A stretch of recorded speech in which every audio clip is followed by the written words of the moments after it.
भारत में विवाह होते हैं ना जैसे, तो यहाँ बड़ा गोत्र वोत्र पूछा जाता है। अमेरिकन लड़की को पसंद किया एक भारतीय लड़के ने, और पसंद करने के बाद में साउथ इंडियन था बेचारा, तो उसने अपने माँ बाप से कहा कि मेरे ही साथ काम करने वाली लड़की है, हम दोनों बहुत तरक्की करेंगे। माँ बाप ने कहा कि ठीक है लेकर आओ, शादी करेंगे। लेकिन जब यहाँ आए तो उनके 500 पीढ़ियों तक के गोत्र पूछने शुरू कर दिए। दादा कौन था, परदादा कौन था, परदादा के परदादा कौन थे, कौन कौन सा गोत्र था, माँ का गोत्र क्या था, दादी का गोत्र क्या था, नानी का गोत्र क्या था। 500 पीढ़ियों का हिसाब पूछने लग गए, वहां तो एक पीढ़ी का पता नहीं। अब वो कहे कि रिश्ता कैसे होगा, पता तो लगना चाहिए कि हम लोगों का जो खून चला आ रहा है वो शुद्ध तो है। तो ये कैसे शादी हो सकती है।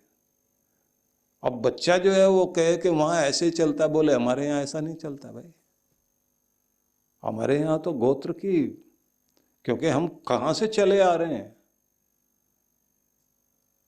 और कमाल की बात है कि भारतीय परंपरा में गोत्र की जब बात चलती है तो आखिर में जहां मूल में जाते हैं तो वहां कोई ना कोई ऋषि का नाम आता है। अगर वणिक समाज भी है तो वहां भी अगर गर्ग है तो गर्ग ऋषि थे, गर्गाचार्य। कश्यप भी ऋषि थे। किसी का कुशल गोत्र है तो कुशल भी ऋषि थे। कोई अत्रि से आत्रेय है, वशिष्ठ गोत्र है जो ब्राह्मणों में चलते हैं।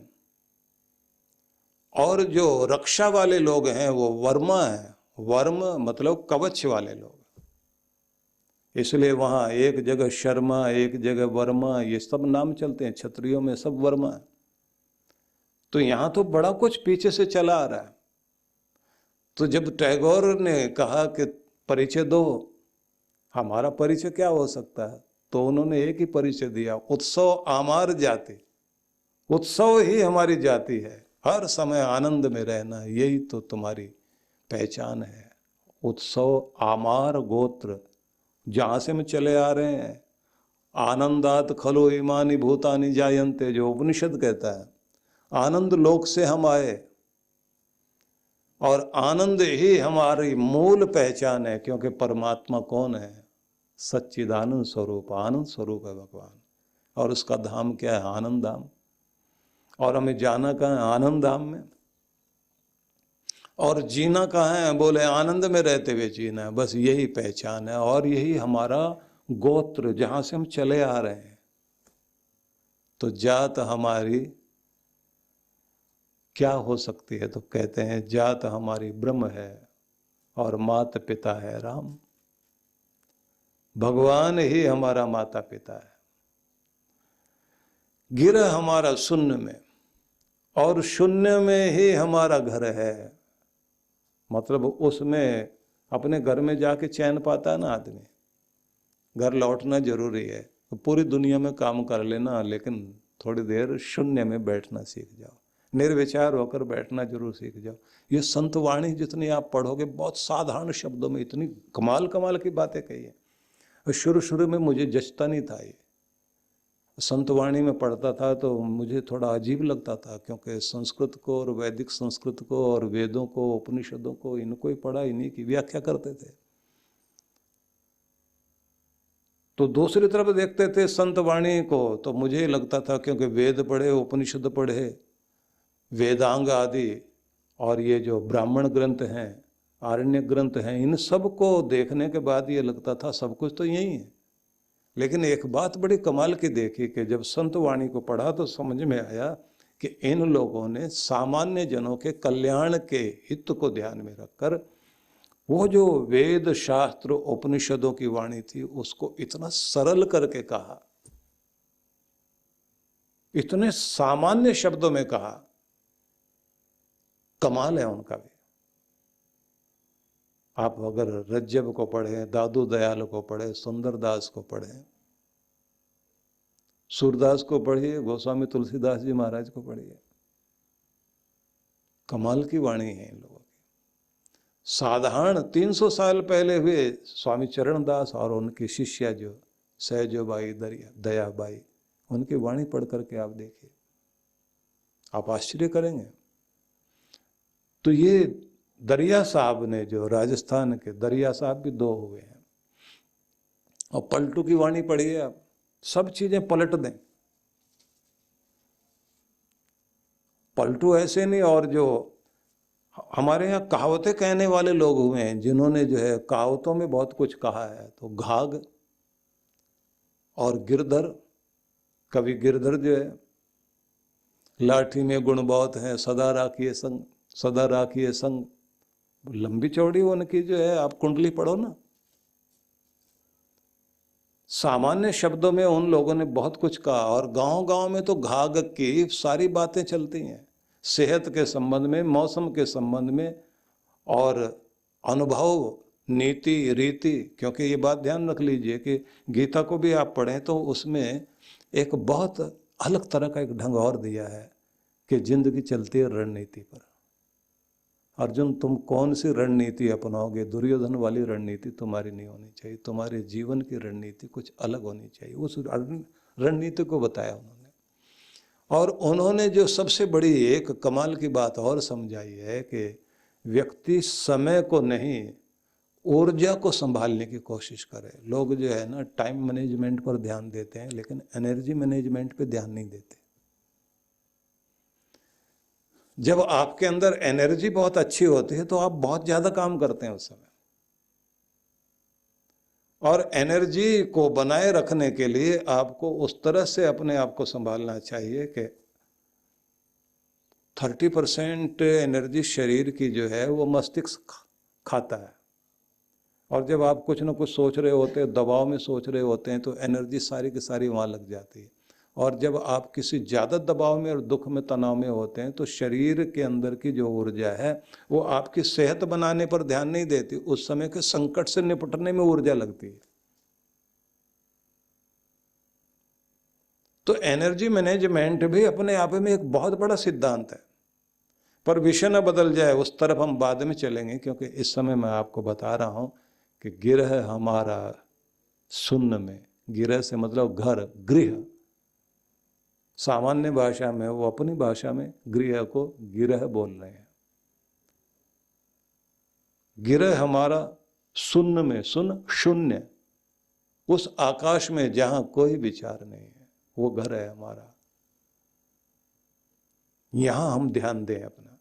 गोरखनाथ की वाणी को आप पढ़िए तो, गगन मंडल में गाय बियाई, कागज दही जमाया, छाछ छाछ तो पंडित पी गए, सिद्धा माखन खाया। बड़ा अद्भुत है उनका भी संदेश। तो आप शून्य में अपना संबंध जोड़ लें, विचारों से शून्य हो जाएं, और अनहद में विश्राम। और अगर विश्राम भी करना है ना, तो अनहद में, भीतर चलते हुए अनहद ओम की ध्वनि में शांत हो जाए। इसलिए जो ध्यान में विधि सिखाई जाती है ना, ओंकार का उच्चारण कराने के साथ साथ में एक विधि सिखाई जाती है कि अब आप शांत होकर, जैसे लंबा लंबा आपने ओम का उच्चारण किया ना, सांस भर के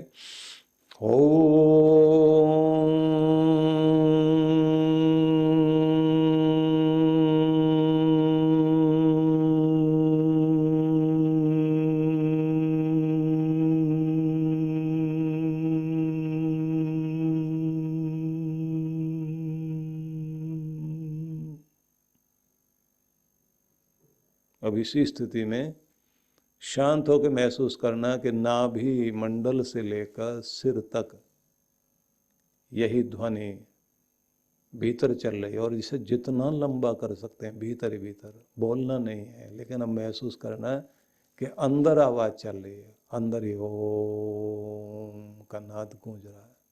और इसे जितना लंबा ले जाएं, और फिर आज्ञा चक्र पर लाते लाते, सहस्रार पर लाते लाते, फिर यहाँ से इसे उठाना है कि वो आकाश तक जा रहा, सूर्यमंडल का विभेदन करते करते और ऊपर तक जा रहा है, जहाँ से सारे ब्रह्मांड को, अनंत ब्रह्मांड को जो संभाल रहा है, उससे हम संबंधित हो रहे हैं।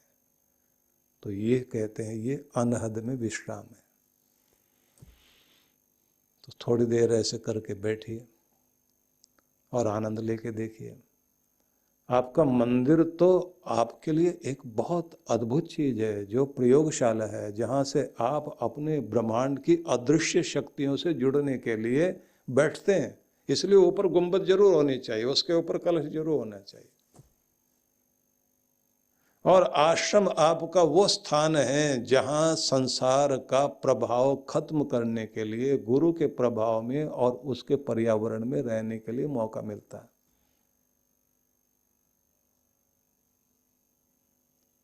क्योंकि आप बाहर जिस भी कॉलोनी में रहेंगे तो वहां कोई मछली तल रहा है, और कोई जो मुर्गे काट रहा है, कोई आपके सामने ही जो बकरे काट करके डाल रहा है, कोई आदमी झगड़े कर रहा है, किसी ने टायर जला रखे हैं, किसी ने रात के 2 बजे तक भी जो है अपना डमडम और शोर मचा रखा है।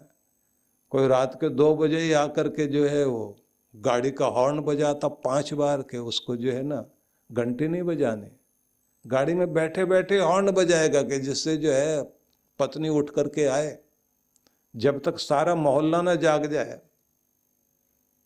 और लोगों को भी पता होता 5 बार ये हॉर्न बजाएगा, और अगर किसी दिन 4 ही बजाया तो लोग बहुत परेशान रहते, 5वां कब बजाएगा।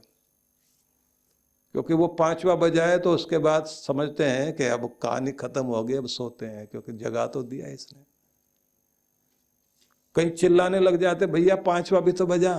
अब वो तो दया कर रहा है इस बात के, चलो आज 4 ही बजाए। अब उस कॉलोनी में आप रह करके आए हैं तो आपको गुरु की कॉलोनी में आके रहना होता है, जहां एक वातावरण अलग दिया जाता है। वो विश्राम करने के लिए नहीं, वो आश्रम है जहां से आप उस श्रम को करते हैं जिससे इस लोक से पार जा सके।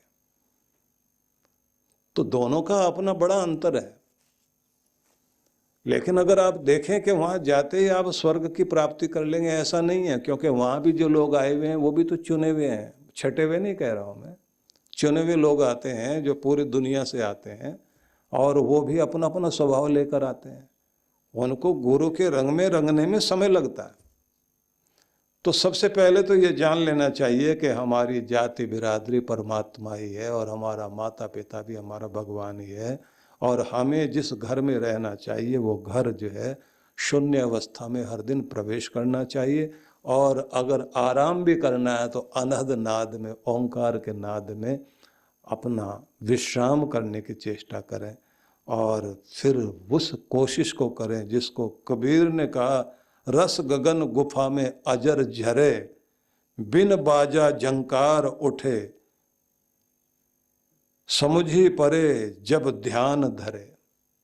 ध्यान धरो तो तब वो समझ में आता है कि बिना बाजे के कोई एक झंकार बज रही है। क्योंकि गंधर्व लोक में प्रवेश हो जाता है आपका। गंधर्व लोक में प्रवेश होते ही आपको अनहद नाद तो सुनाई देगा। कभी कभी ऐसा होता है जैसे 1000 तरह के बाजे बज रहे हैं और सब एक स्वर में, इतने धीमे धीमे।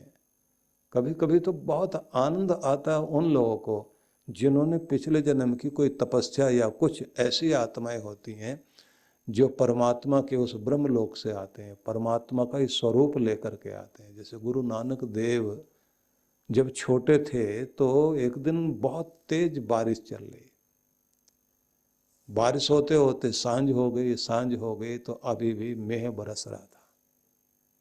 अब मेह बरस रहा है तो पपीहा बोल रहा है और पत्तों से टप टप करके आवाज़ आ रही है, बूंदें नीचे गिर रही हैं। अब बारिश की भी अपनी आवाज़ होती है, और सांझ हो जाए तो फिर झिंगूर बोलने शुरू हो जाते हैं। अब ये इतने आनंद में आए, इनको लगा कि जैसे वीणा बज रही है, तो इन्होंने भी गाना शुरू कर दिया। अब रात बढ़ती जा रही है, माँ आई चलकर और बोल रही है, बेटा जी कब तक गाओगे, अब चुप हो जाओ, जाओ सो। हाँ, गुरु नानक देव उस समय क्या बोलते हैं कि जब तक ये पपीहा बंद नहीं होता, झिंगूर बंद नहीं होते, जो ये प्रकृति में जो गीत चल रहा है ये बंद नहीं होता, तब तक मैं कैसे बंद हो सकता हूं। क्योंकि यहाँ तो ताल चल रही है। आप संगीत वाली जगह में चले जाएं तो कोई जब गा रहा बजा रहा होता है तो आपने देखा होगा कि सामने बैठे हुए लोग भी, भले ही उनके हाथ में ना ढोलक है, ना तबला है, ना मंजीरा, लेकिन घुटनों पे ताल दे रहे होते हैं। लोग अपने हाथ की ही जो है हथेली को ही मंजीरा बना लेते हैं। कुछ लोग उंगलियां चला रहे होते हैं, वो बाजे की जगह, हारमोनियम की जगह उनकी उंगलियां चल रही होती हैं। उसका मतलब ही होता है कि वो संग गीत कर रहे हैं, उनका रोम रोम गीत में डूब गया है। और जो ठोंठ बन के बैठा हुआ वो मुंह की तरफ देखता रहता है कि ये कब बंद करे, कब हम उठें। पूरा संगीत हो गया, सारे उठ के चले गए, एक बैठा हुआ है। अब संगीतकार को तो यही लग रहा है कि लगता है इसी को समझ में आया, बाकी को तो समझ में नहीं आया। उसको बुला के कहा, भाई साहब एक ही काफ़ी होता है सुनने वाला, तो मैं आपसे ही बहुत खुश हूँ। बोले ऐसी कोई बात नहीं, मैं तो अपनी दरी के लिए बैठा हूँ, जिस पे बैठे आप गा रहे हैं, दरी मेरी है। आप उठें, गाना बंद करें, मैं अपनी दरी लेके घर जाऊं। तो जिसको आप समझते हैं ना कि जिसको संगीत प्रवेश कर गया तो उसकी समस्या अलग होती है। उसे तो हरकत से ही पता लग जाएगा कि इसके अंदर प्रवेश कर गया संगीत, तो वो झूमने लग जाता है, लहराने लग जाता है, उसे खुद पता नहीं होता वो कहाँ है। इसलिए मैं आपसे यही कहूँगा कि परमात्मा की इस झंकार को अपने भीतर आने दीजिए, और जैसे ही ये आने लगता है तो कहते हैं अमृत झरना शुरू हो जाता है।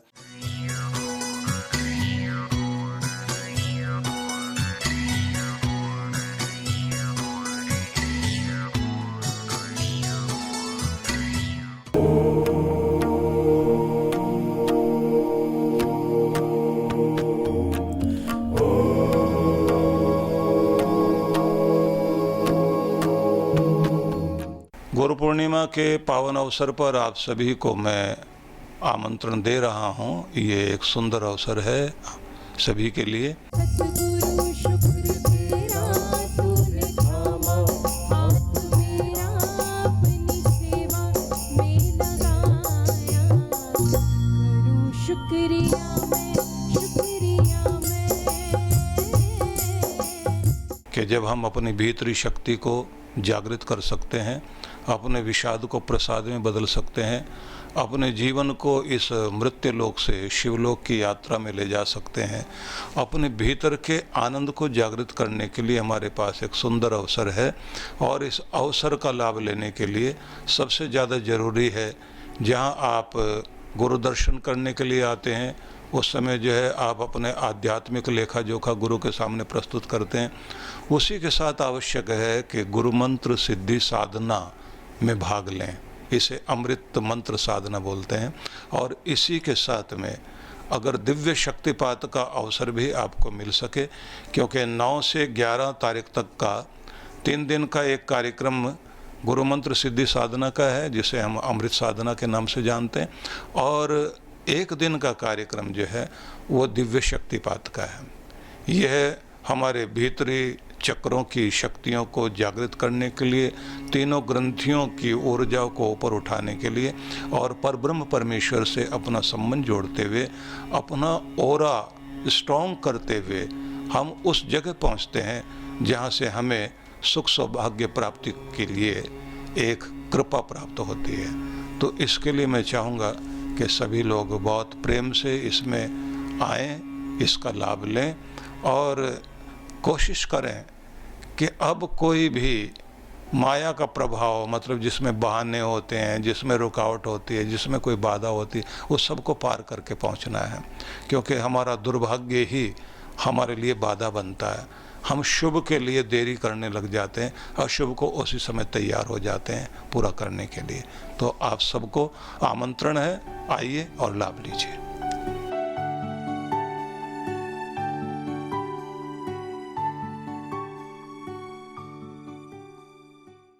सेवा आज जिस संस्थान का पर्याय बन चुकी है वो है पूज्य श्री सुधांशु जी महाराज के सानिध्य में संचालित विश्व जागृति मिशन। सेवा के क्षेत्र में मिशन की एक और नई पहल अन्नपूर्णा योजना। इस योजना में आप अपने एवं अपने परिवार जनों के जन्मोत्सव, विवाह की वर्षगांठ तथा दिवंगत परिजनों की पावन स्मृति में आनंद धाम आश्रम में स्थित गुरुकुल के ऋषि कुमारों एवं वृद्धाश्रम के वृद्ध जनों को सहभोज करा सकते हैं। इस अवसर पर प्रातः गुरुकुल के ऋषि कुमारों द्वारा वैदिक मंत्रोच्चारण के साथ आपके एवं आपके परिवार की मंगल कामनाओं के निमित्त यज्ञ का आयोजन किया जाता है। यजमान की सुख, समृद्धि और दीर्घ आयु के लिए प्रार्थना भी की जाती है। दोपहर को सहभोज का आयोजन होता है। आप सपरिवार आनंद धाम पधारे, यज्ञ में भाग लें और अपने हाथों से भोजन कराकर पुण्य लाभ एवं आत्म संतुष्टि के भाव से जीवन को आनंदमय करें। इस योजना से जुड़ने के लिए एवं अधिक जानकारी के लिए संपर्क करें 958-2954-200, 9560792792। सहयोग राशि भेजने के लिए हमारा अकाउंट डिटेल है